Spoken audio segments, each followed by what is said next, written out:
Nah, bekerja dalam Islam itu, Islam memandang bekerja itu sebagai ibadah gitu ya. Ini bekerja secara umum ya. Nah, di surat At-Taubah ayat 105 Allah berfirman, A'udzubillahi minasyaitonirrajim. Wa qul i'malu fasayarallahu 'amalakum wa rasuluhu wal mu'minun wa saturadduna ila 'alimil ghaibi wasyahadati fayunabbi'ukum bima kuntum ta'malun. Yang artinya, dan katakanlah, bekerjalah kamu, maka Allah dan Rasul-Nya serta orang-orang mukmin akan melihat pekerjaanmu itu. Dan kamu akan dikembalikan kepada Allah yang Maha Mengetahui akan yang gaib dan yang nyata, lalu diberitakannya kepada kamu apa yang telah kamu kerjakan. Dan di surat lain juga ada, di surat Al-Ankabut ayat 17, Fabtaghu 'indallahi rizqa wa'buduhu washkurulah ilaihi turja'un. Yang artinya, maka carilah rezeki di sisi Allah, kemudian beribadah dan bersyukurlah kepada Allah. Hanya kepada Allah kamu akan dikembalikan. Yang ketiga, di surat Al-Jumu'ah ayat 10 ya. Pasti udah sering dengar ya ini. فَإِذَا قُضِيَتِ الصَّلَاةُ فَانتَشِرُوا فِي الْأَرْضِ وَابْتَغُوا مِنْ فَضْلِ اللَّهِ وَاذْكُرُوا اللَّهَ كَثِيرًا لَعَلَّكُمْ تُفْلِحُونَ. Yang artinya, apabila telah ditunaikan sholat, maka bertebaranlah kamu di muka bumi dan carilah karunia Allah dan ingatlah Allah sebanyak-banyaknya supaya kamu beruntung.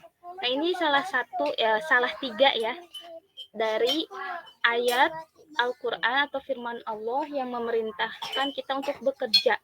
Tentu bekerja itu bisa menjadi ibadah kalau misalnya terpenuhi beberapa syarat ya. Jadi tidak semua pekerjaan bisa bernilai ibadah, itu tergantung tergantung pekerjaannya apa dan bagaimana kita melakukannya gitu. Nah, masih banyak lagi ayat yang memerintahkan kita untuk bekerja. Mungkin hanya 3 saja yang saya ambil. Kemudian dalam Islam itu bekerja itu adalah mulia. Nah, dalam pandangan Islam bekerja itu bagus, mulia. Di Imam An-Nawawi dalam syarah Riyadhus Shalihin jilid 1 menyebutkan dari Abu Hurairah radhiyallahu anhu, ia berkata bahwa Rasulullah Shallallahu alaihi wasallam bersabda, yang artinya, sungguh tindakan salah seorang dari kalian yang seikat kayu bakar dan memikulnya di atas punggungnya itu lebih baik baginya daripada meminta-minta kepada seseorang, baik orang itu memberinya atau menolak permintaannya. Nah, dengan bekerja itu otomatis kita itu kan untuk mencari gitu ya, mencari istilahnya misalnya mencari uang gitu ya untuk memenuhi kebutuhan kita gitu, salah satunya dengan bekerja. Nah, bekerja itu lebih mulia gitu. Di hadis ini diterangkan bekerja itu lebih baik gitu daripada meminta-minta, meskipun pekerjaannya itu kita tuh cuma nyari kayu bakar misalnya di hutan, dikumpulkan baru dijual untuk menjadi bahan bakar gitu. Jadi kita tuh bekerja itu lebih baik daripada meminta-minta gitu. Mau itu kerjanya apa, yang penting halal dan baik ya, daripada nunggu pemberian, nunggu sedekah gitu ya. Lebih baik apa yang bisa kita kerjakan dengan tangan kita itulah yang paling baik gitu lah. Nah, yang ketiga, pandangan Islam terhadap bekerja itu yaitu bekerja itu sama seperti jihad juga. Nah, Dalam sebuah hadis, Rasulullah Shallallahu Alaihi Wasallam bersabda, barang siapa bekerja untuk anak dan istrinya melalui jalan yang halal, maka bagi mereka pahala seperti orang yang berjihad di jalan Allah. Masya Allah ya, dalam hal begini juga itu, padahal bekerja itu untuk kebutuhan kita sendiri gitu. Tapi dalam Islam itu bisa menjadi nilai ibadah gitu ya. Karena nggak ada yang sia-sia di Islam itu kalau kita niatnya betul, bekerjanya juga sesuai dengan syariat Allah gitu ya. Nah itu mungkin pandangan pandangan Islam terhadap bekerja ya. Dan para rasul, para nabi sebelum Rasulullah SAW juga mereka adalah para profesional, bahkan Rasulullah juga, para sahabat juga itu mereka para pekerja gitu ya. Banyak contoh dari para sahabat, salah satunya misalnya Abu Bakar As-Siddiq gitu ya, yang dikenal dengan kedermawanannya gitu, sampai banyak memerdekakan hamba sahaya. Nah, kalau kita melihat dari sejarah gitu ya, Abu Bakar As-Siddiq ini banyak memerdekakan hamba sahaya yang kalau ditebus itu gitu, kalau dibeli dengan harga yang cukup mahal, bahkan mahal sekali gitu. Konon katanya gitu ya, saya belum cross check lagi, kalau dirupiahkan itu menebus satu hamba sahaya itu ada yang bilang sampai miliaran gitu. Nah, bagaimana sih Abu Bakar mendapatkan gitu ya harta banyak sebanyak itu gitu? Karena ya beliau itu ya seorang pengusaha juga gitu, pekerja gitu.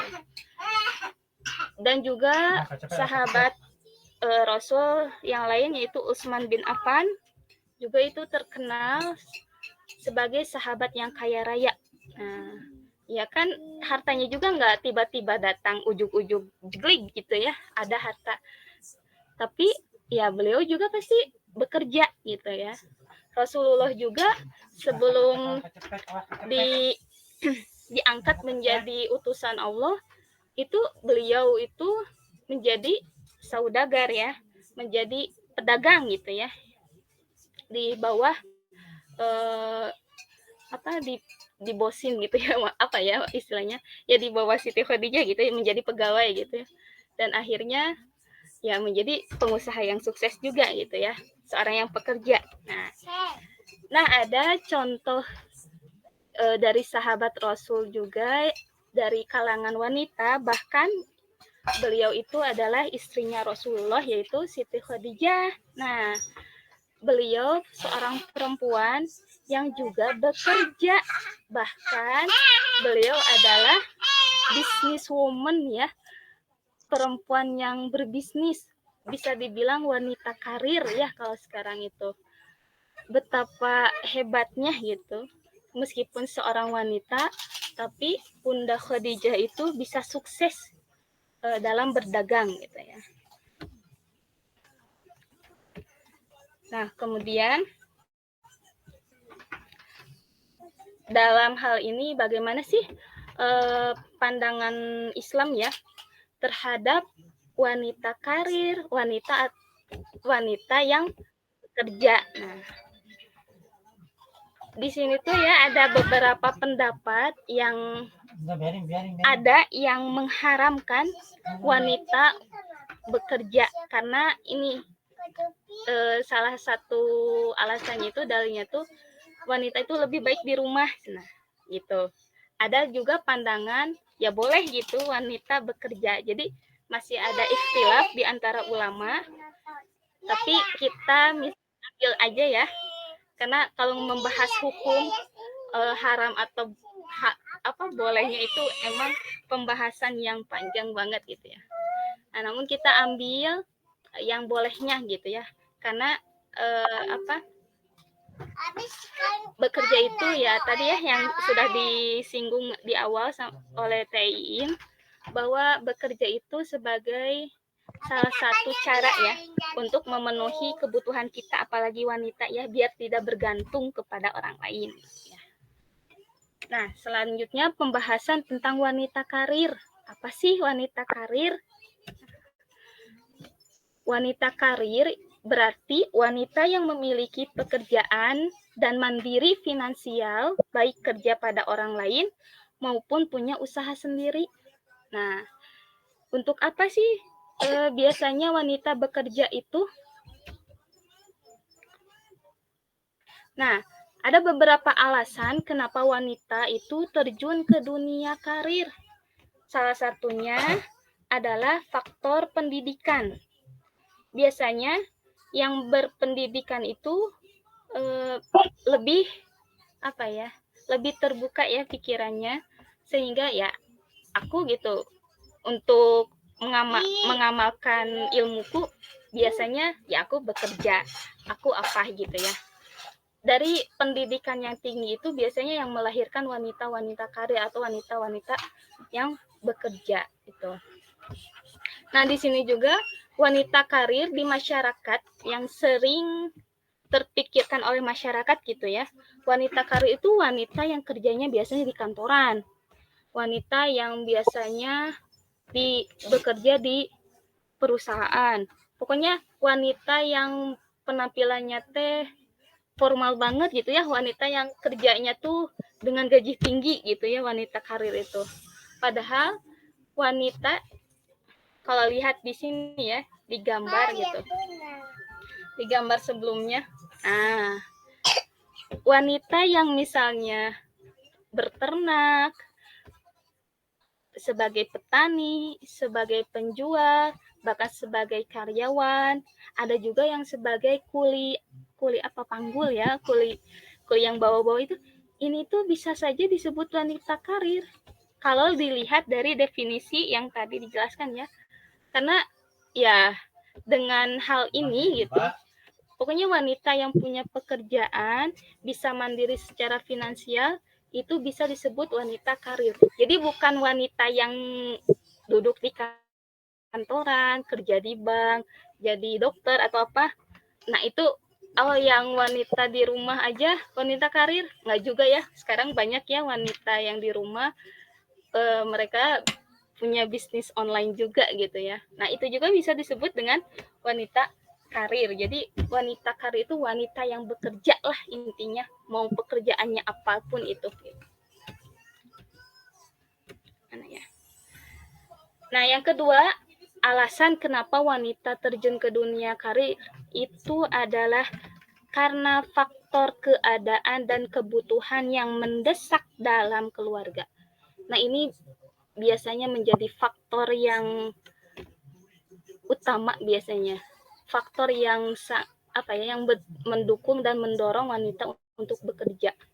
Karena mungkin keadaan keluarganya, misalnya orang tuanya sudah tidak ada atau sudah tidak mampu lagi secara fisik gitu ya, menghidupi anak-anaknya gitu. Maka biasanya anak perempuan itu berpikir gitu. Selain kalau anak laki-laki ya pasti ya. Nah, anak perempuan ini berpikir gitu, bagaimana sih kita gitu agar tidak selalu bergantung kepada orang tua, pengen mandiri, apa-apa sendiri gitu, pengen ini itu tinggal beli tanpa meminta kepada orang tua. Apalagi bagi wanita yang sudah menikah misalnya, yang sudah berumah tangga, ingin membantu perekonomian keluarga, bukan berarti tidak bersyukur dengan nafkah yang diberikan suami gitu ya. Ya intinya pengen membantu, ada lebihnya, karena mungkin kalau dihitung-hitung gitu, kalau mengandalkan penghasilan dari suami itu misalnya cukup gitu, pas, nah pengen nabung, pengen ini, nah biasanya gitu. Dan biasanya juga kemungkinan gitu ya, wanita ini menjadi tulang punggung keluarga gitu ya. Meskipun sudah berumah tangga ya, wallahu a'lam gitu ya, ada suatu saat misalnya suaminya kecelakaan atau meninggal gitu, misalnya kecelakaan aja, suaminya nggak bisa mencari nafkah lagi karena mengalami kelumpuhan misalnya, otomatis kan istri itu yang terjun untuk mencari nafkah untuk keluarganya gitu. Gak mungkin kan gitu, harus bergantung terus kepada orang lain, meminta-minta, selagi misalnya tubuhnya bisa digunakan bisa bekerja, bisa mencari nafkah, ya bolehlah gitu ya dilakukan gitu. Bisa jadi juga misalnya orang tuanya yang sudah tiada, apakah mau menjadi beban gitu ya keluarga yang lain. Nah tentu tidak ya, kita sebagai wanita gitu gak mungkin harus terus bergantung gitu kepada orang lain juga. Nah bahkan dosen saya pernah bilang gini, wanita itu sebenarnya harus punya kerja, jangan sampai nggak punya gitulah intinya gitu. Kenapa?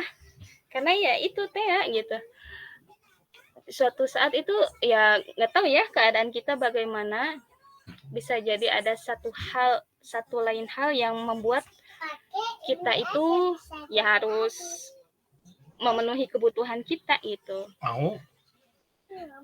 Jangan sampai kita itu menjadi wanita yang lemah kayak tadi ya, wanita yang lemah, wanita yang selalu bergantung.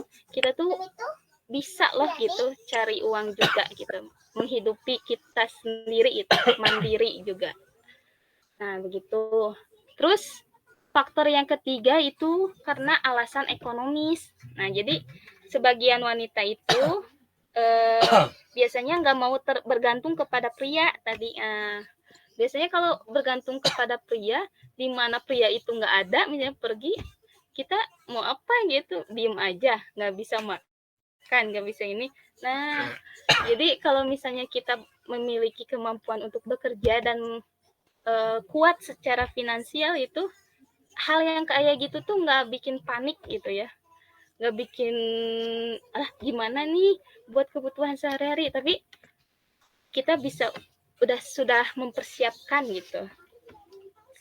Nah, kemudian biasanya nih faktor yang keempat, wanita itu bekerja karena alasan mengisi waktu luang. Nah, ini biasanya terjadi ke ibu rumah tangga yang pure sehari-harinya di rumah gitu. Nah, karena kalau di rumah terus diem gitu, bukan diem sih, dengan kegiatan yang begitu saja gitu, biasanya kayak monoton gitu, jenuh. Nah biasanya wanita ini mencari kerjaan yang lain, bisa jualan online, bisa kemudian menjadi penulis novel, ataupun misalnya konten kreator dan lain-lain lah gitu ya, untuk mengisi waktu luangnya itu. Nah yang kelima, alasan kenapa wanita terjun ke dunia karir itu mencari ketenangan dan hiburan. Karena jujur ya nih, kerja itu memang bener nih bisa jadi hiburan kalau misalnya di rumah itu lagi mumet atau lagi ada masalah sama keluarga. Kadang misalnya kalau saya ya sebagai guru, misalnya di rumah lagi mumet nih, datang ke sekolah bareng sama anak-anak ngelucu, bodor, atau ada hal-hal yang random yang membuat kita ketawa gitu. Nah itu tuh pekerjaan kita itu sebagai guru misalnya ya, itu bisa menjadi hiburan juga gitu, menjadi ketenangan juga gitu. Bahkan ketika bekerja itu ya anggap sajalah me time-nya kita gitu ya.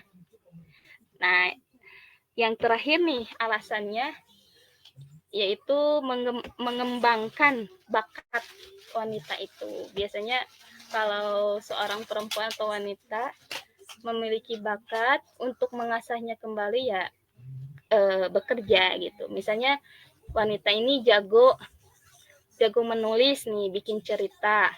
Ya biar tertuang nih bakatnya atau terasah bakatnya, akhirnya bekerja sama misalnya dengan penerbit untuk menerbitkan komik, novel dan lain-lain begitu. Nah, itu ya salah satu alasan kenapa wanita itu terjun ke dunia kerja. Nah, tapi nih dalam Islam kita sebagai muslimah gitu jangan asal kerja gitu ya.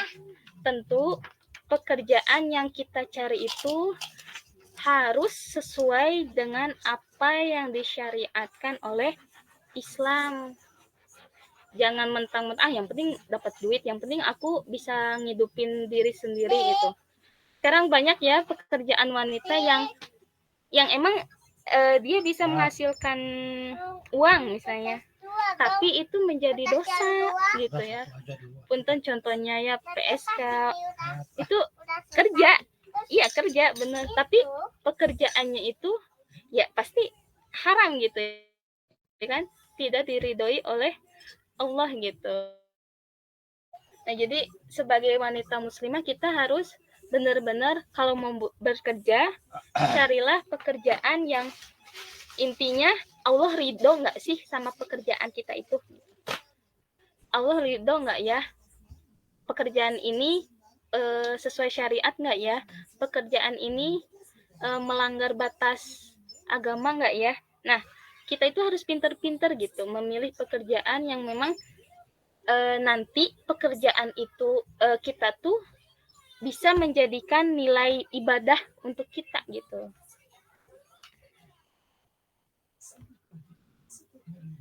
Nah, adapun syarat-syarat wanita untuk dapat bekerja di luar rumah yaitu pertama mendapat izin suami atau wali ya. Nah, kita sebagai wanita tidak semena-mena gitu ya kalau mau kerja, apalagi yang sudah menikah gitu.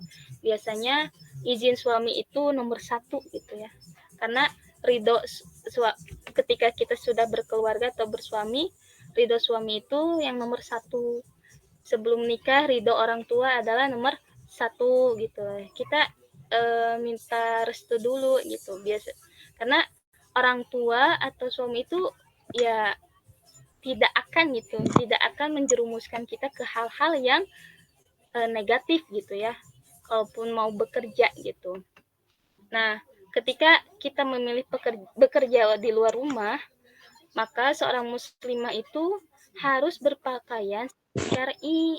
Nah, biar apa ya? Biar pertama memang berpakaian secara syar'i itu wajib bagi muslimah.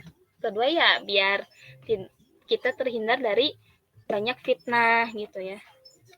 Nah, yang ketiga, kita tuh kalau kerja di rumah diusahakan nih harus aman dari fitnah, tidak berkholwat dengan yang bukan mahram dan ikhtilat antara perempuan dan laki-laki gitu ya. Jangan sampai kita itu memilih pekerjaan yang menimbulkan fitnah gitu ya, bahaya atau apalah banyak lah gitu ya. Nah, bahkan ya di zaman sekarang gitu wanita itu bergeser dari peran tradisional menjadi modern dan hanya memiliki dari hanya memiliki peran tradisional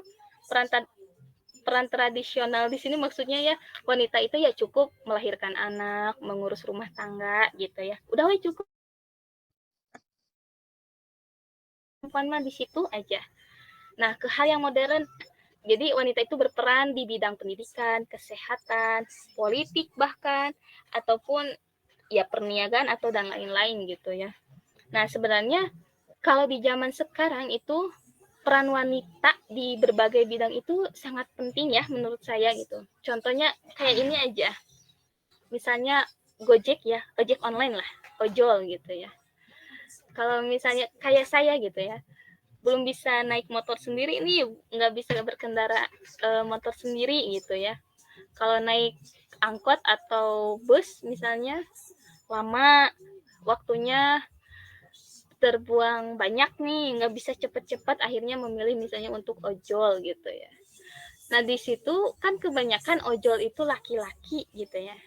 Tapi kalau misalnya perempuan berperan gitu, misalnya ada nih ojol perempuan itu bahkan sangat membantu gitu ya bagi saya gitu, terutama yang nggak bisa mengendarai motor itu membantu banget gitu. Karena kebanyakan para penumpang ojek online itu ya kebanyakan perempuan ya.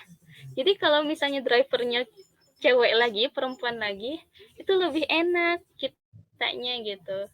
Nggak nggak dempetan, nggak ada sentuhan ataupun misalnya takut jadi fitnah. Kadang ya dapat drivernya cowok masih muda, itu siapa kan, kalau misalnya nggak pakai seragam kan itu bisa menimbulkan fitnah gitu juga. Bahkan misalnya dalam bidang kesehatan, menjadi dokter nih, ketika kita nih sebagai pasien perempuan, ketika diperiksa oleh laki-laki kan risih ya, meskipun ya nggak apa-apa karena darurat gitu ya, cuman ya lebih enaknya kalau misalnya tenaga kesehatannya itu dari perempuan, enak meriksa kitanya juga gitu, udah sama-sama perempuan, terbebas dari fitnah, aman, nggak ada berkholwat ya, nggak ada juga ikhtilat atau sentuhan antara laki-laki dan perempuan. Dan juga misalnya banyak sekali ya kalau misalnya perempuan ikut andil juga dalam beberapa pekerjaan gitu, kayak polwan gitu, untuk menggeledah misalnya, menggeledah perempuan sama polwannya kan nggak apa-apa gitu ya, tidak tidak khawatir gitu. Dan banyak lagi lah contoh-contohnya gitu. Justru kalau misalnya banyak wanita yang menjadi terjun gitu ya ke berbagai bidang, itu bisa membantu kita semua gitu. Jadi lebih enak. Nah, selanjutnya adapun kita sebagai wanita ketika bekerja itu ada beberapa etika nih. Etika dalam bekerja menurut Islam.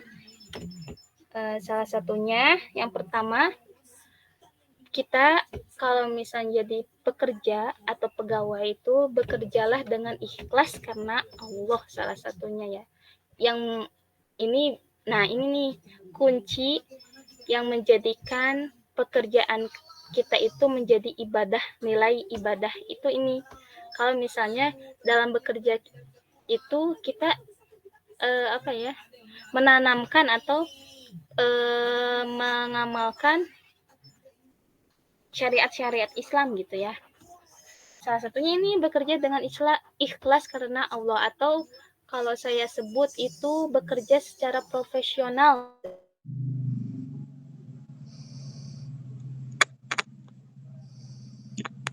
Ini biasanya kalau pandangan saya aja gitu, ikhlas teh gratis dan gratis pokoknya mah bener-bener, padahal ikhlas itu ya sesuai dengan porsi kerjanya gitu ya, maksudnya itu profesional gitu.